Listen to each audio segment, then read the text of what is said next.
Многу специјален поздрав од татко Бамзе и мама Акиме за дештерите им Мавиш, Санем, Кадер и принца на семејството Омот.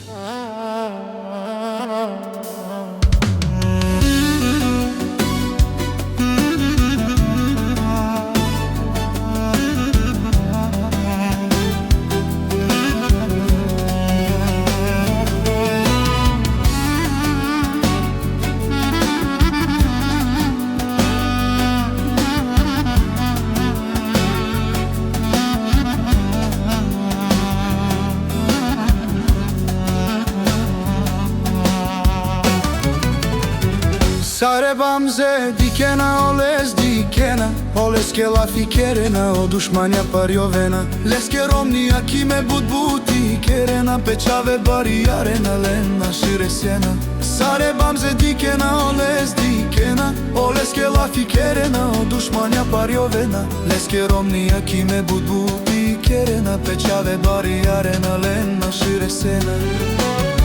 Akava težanen savore dušmanja Akala semejstvo si najlačo Lenge čajora sar kraljice Slengo čavu si o princo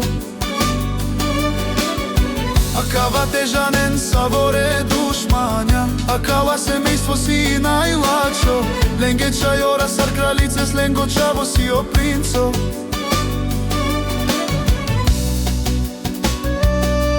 Амаре принцеси најшуже Анди Махала Саре дикена пена Акала кралици Мавиш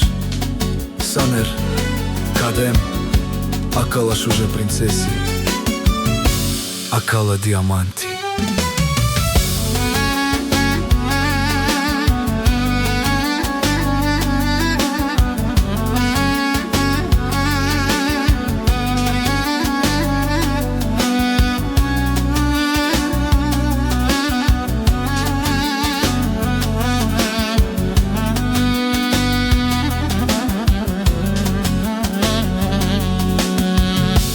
Кедо султани е фамилијаке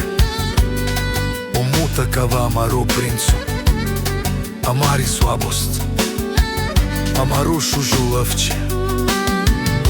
Аке кава шужу султани Сами си се издигаме Само си постигаме С мъжа ми заедно ще вървим напред За децата ни ще живеем Удевел те, авела менца Аме, каду кажи на саворенге Те жанел и те шунел Цело Махала Бамзе и Акиме Винаги ще ви доказват Това да знаете Бамзе един И неговата султанка Акиме Ще вървим напред с Господа И ще постигаме мечтите си